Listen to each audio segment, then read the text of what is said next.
Jika teman-teman bertanya-tanya kenapa amplifier ini suaranya lebih enak daripada amplifier yang mungkin pernah teman-teman rakit yang dayanya lebih besar, yang bisa mengeluarkan daya 400 atau bahkan 1000 watt. Kenapa kok ini lebih enak? Dan hal itu sama juga dengan teman saya yang pernah bertanya, dia sedang merakit driver amplifier 400 watt ini ya katanya. Dan suara yang dihasilkan kok nggak bisa gler atau nggak bisa hurek katanya ya. Padahal cuma dibuat rumahan aja.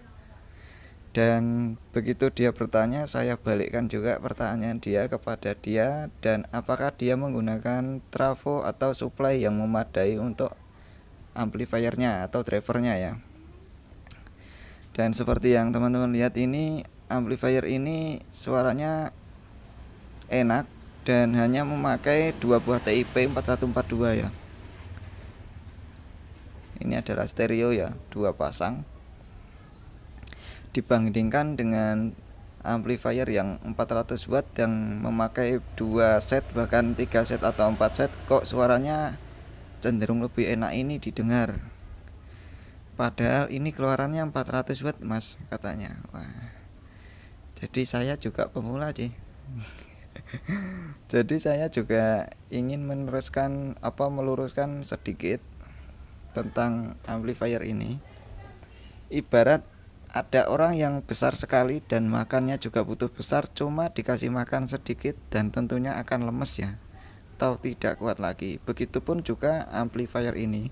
Jika teman-teman menggunakan suplai yang tidak memadai atau bahkan memakai trafo yang dibilang trafo banci, tidak trafo murni, maka suara yang dihasilkan pun akan berbeda jauh dengan menggunakan trafo yang murni. Trafo murni sendiri menggunakan gulungan tembaga murni ya, tidak ada campuran aluminium yang menyebabkan trafo menjadi panas dan nilai hambatannya berkurang dan tingkat efisiennya menurun ya. Begitu juga untuk elko supply untuk tandonnya, ibarat tandon airnya juga harus yang dengan kualitas bagus tentunya.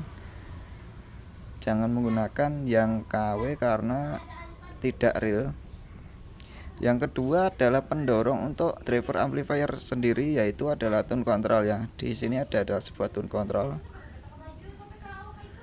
Tune control ini adalah tune control yang menggunakan IC 4558 2 buah, yang satu untuk supply tune control dan satu untuk subwoofernya.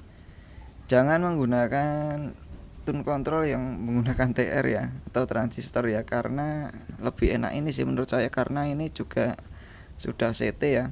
Jadi cukup menggunakan satu atau satu trafo untuk supply keduanya. Oke, saya akan mencoba mengetesnya untuk menggunakan speaker 12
mendengar dari hasil suara yang dihasilkan dari amplifier ini, mungkin teman-teman masih banyak yang tidak percaya bahwa rakitan saya lebih besar, tentunya lebih enak. Ya itu hak sampean-sampean ya, monggo silahkan untuk menilai apapun itu ya.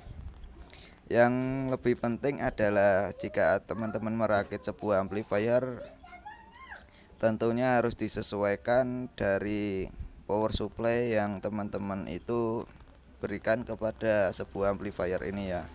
Dan tentunya jangan juga berlebihan mengasih suplai ataupun kurang ya. Tentunya yang lebih pas itu lebih enak. Dan teman-teman itu sebenarnya sudah berusaha ya. Kalau saya juga pernah dulu mengalami kesulitan merakit di awal mula pertama belajar amplifier ini ya. Saya itu penasaran ya, kenapa kok kurang enak gitu ya. Apalagi di dulu itu saya belajar itu masih OCL 150 watt dan Safari 400 watt. Itu saya otak-atik sampai komponennya itu berubah-ubah. Jadi tentunya tidak akan enak hasil yang dihasilkan dari amplifier itu karena tidak ada gurunya ya teman-teman ya. Oke, di zaman itu juga YouTube masih belum ada kayak seperti tahun-tahun ini ya. Dan tentunya itu berdasarkan dari pengalaman pribadi, makanya bisa menilai dari sebuah rangkaian amplifier. Dan untuk teman-teman yang masih pemula, jangan ragu-ragu untuk belajar, karena kalau Anda ragu tidak akan bisa ya. Tentunya harus banyak belajar, harus banyak merakit, dan harus banyak otak-atik biar otaknya itu lebih mencerna komponen-komponen yang ada di dalam amplifier. Oke, terima kasih tutorialnya yang saya berikan. Suwun.